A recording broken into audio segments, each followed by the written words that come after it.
Hello Kabilabs, meron po tayong trip ngayon. Another group tayo today, pero private. Ito na yung ating service. Si Guy. Guy, the guy. Na-late po siya.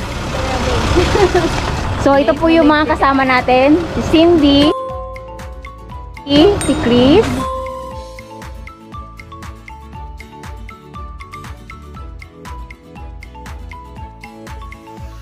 ilan lang po kami kasi private po ito, private group nila. So ito po yung driver namin, si Guy.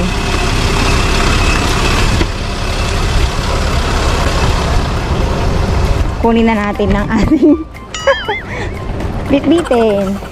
So ito yung ating bitbit. Yan. Hello Kabilabs! Na-miss nyo ba ang ating travel vlog? So, papakilala ko po sa inyo ang friend ko na si Cindy. And itong mga kasama natin today ay mga friends po niya. Isinama po niya ako sa kanilang private group dahil birthday po ni Ate Pressy. Itong mga kasama natin today, ngayon ko lang sila na-meet. And pupunta tayo sa Tiberias or part po siya ng Sea of Galilee. Pag sinabi pong Tiberias, kami pong mga OFW dito sa Israel, nag-overnight po kami doon. So, tara, samahan ninyo ako, kami sa ating overnight camping na first time nating gagawin sa ating vlogs. Mali pala, na first time nating gagawin dito sa ating channel. Friends, let us put ourselves in the presence of the Lord. Na sana sa trip natin ito may i-guide us, makarating tayo sa ating patutunguhan ng safely, and makabalik din bukas sa ating mga work ng may kalakasan, recharge, and safe.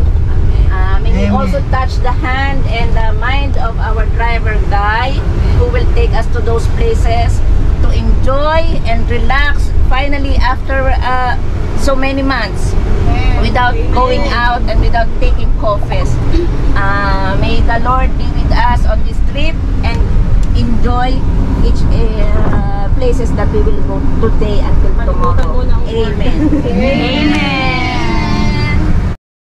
So itong trip natin ito, very exciting kasi marami tayong activities na gagawin like kayaking and zipline na first time kong gagawin sa buong buhay ko.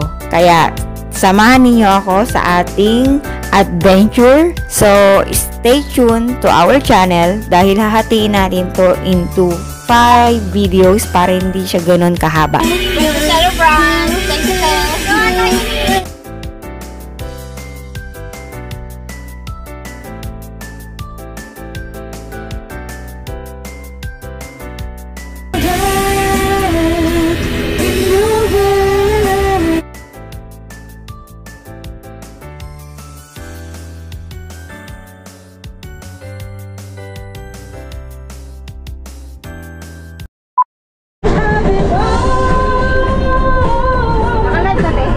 you,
Okay, hello kabilabs. Nakikita niyo tong dagat na to? Or hindi po siya dagat, isa po siyang lake. So, kung napanood niyo po yung mga previous vlog natin, yan po yung Sea of Galilee. And itong lugar na bababaan natin, ipa-flash ko na lang sa screen sa mga hindi nakapanood.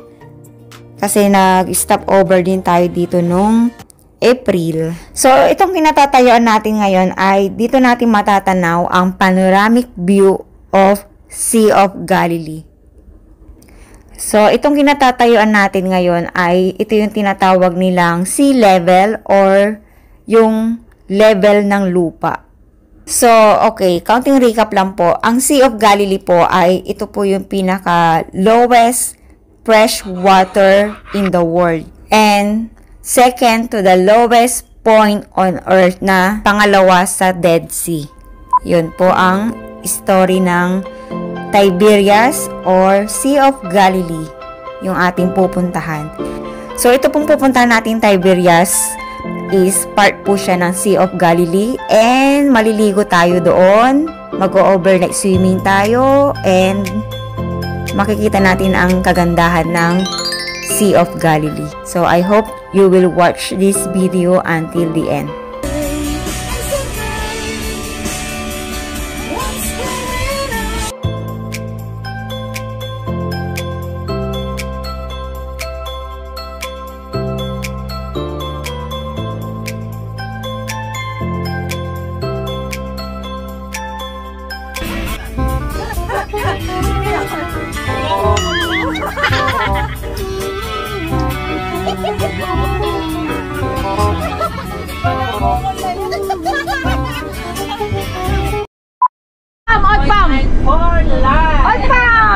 Jump only once. Ba yan? Tagidli ko din. Susunod. Tagidli ko din. Bukas ulit. Kung napapansin nyo, itong driver natin ay magaling magtagalog dahil malapit po siya sa mga Pilipino dahil meron po siyang asawang Pilipina and may anak po sila na binata na. And noong 2018, nung pumunta po dito si President Duterte, di ba kasama po niya noon si Mocha Yuson, isa po si Guy sa mga naging tour guide ni Mocha noon. Siya po yung naging driver.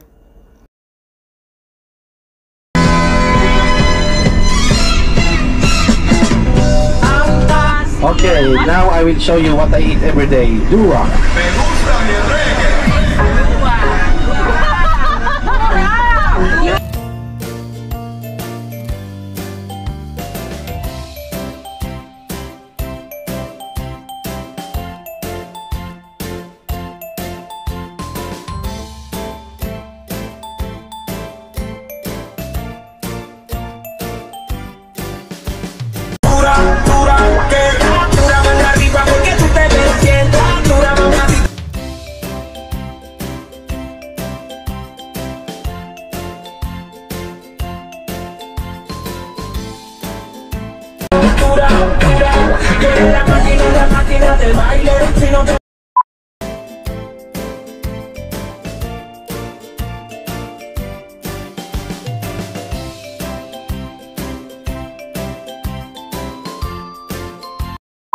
Boss. Let anak no sim video. Yes, bossing. You are my boss. You are my blog. The sunset is very nice. Yeah. Not yet, more 5 minutes.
You want nerd doon sa mga Pilipino? Okay, dessert yan. Para may lamesa. Okay. I have learned Para may lamesa. you are destructible. Oo, dito daw. Para daw may lamesa.